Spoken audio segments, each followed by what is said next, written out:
ঢকুৱাখানাত 503 সংখ্যক বীৰাংগনা সতীসাধনী দিৱস উদযাপন। উল্লেখযোগ্য যে চুতীয়া জাতিৰ শৌৰ্যবীৰ্য, সাহস আৰু ত্যাগৰ প্ৰতীক চুতীয়া ৰাজ্যৰ কেশৰগৰাকী ৰাণী তথা এছিয়া মহাদেশৰ প্ৰথম মহিলা যোদ্ধা মহিয়সী নাৰী বীৰাংগনা সাধনীৰ 503 সংখ্যক বীৰাংগনা সতী সাধনীৰ স্মৃতি দিৱস দিনজোৰা কাৰ্যসূচীৰে অনুষ্ঠিত কৰা হৈছে।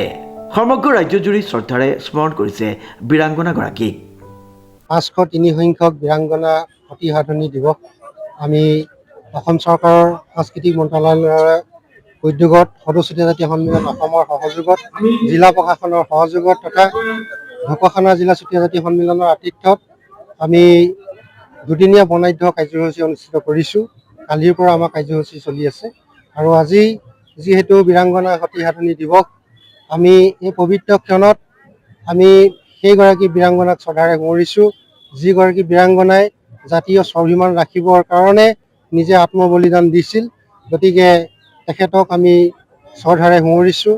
আজি প্ৰকৃততে চুতীয়া জাতিটোৰ কাৰণে আটাইতকৈ দুৰ্ভাগ্যজনক দিন, যিহেতু আজি এই দিনটোতেই আমি চুতীয়াসকলে আমি ৰাজ্য হেৰুৱাইছিলোঁ, আমি আমাৰ স্বাধীনতা হেৰুৱাইছিলোঁ, আমি আত্মমৰ্যাদা হেৰুৱাইছিলোঁ আৰু আমি সকলোখিনি হেৰুৱাব লগা হৈছিল।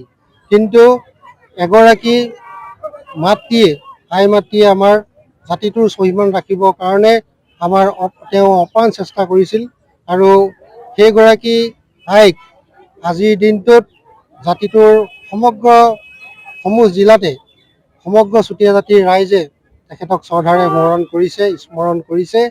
আমি ঢকুৱাখানাতো এইবাৰ কেন্দ্ৰীয়ভাৱে 503 সংখ্যক বীৰাংগনা সাধনী দিৱস বৰ্ণাঢ্য কাৰ্যসূচী আমি আৰম্ভ কৰিছোঁ। আজিৰ কাৰ্যসূচীসমূহ আমাৰ কেইবাটাও কাৰ্যসূচী ইতিমধ্যে সম্পন্ন হৈছে।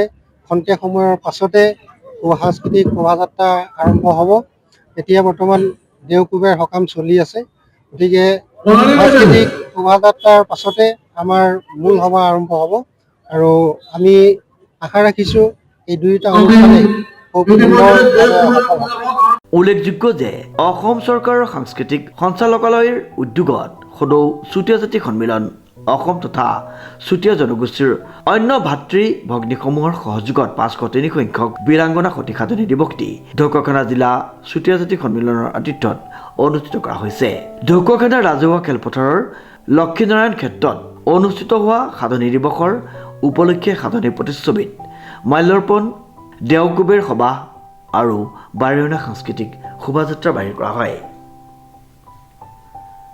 ঢকুৱাখানাৰ পৰা জিতু কোচৰ ৰিপৰ্ট, নিউজ নাও।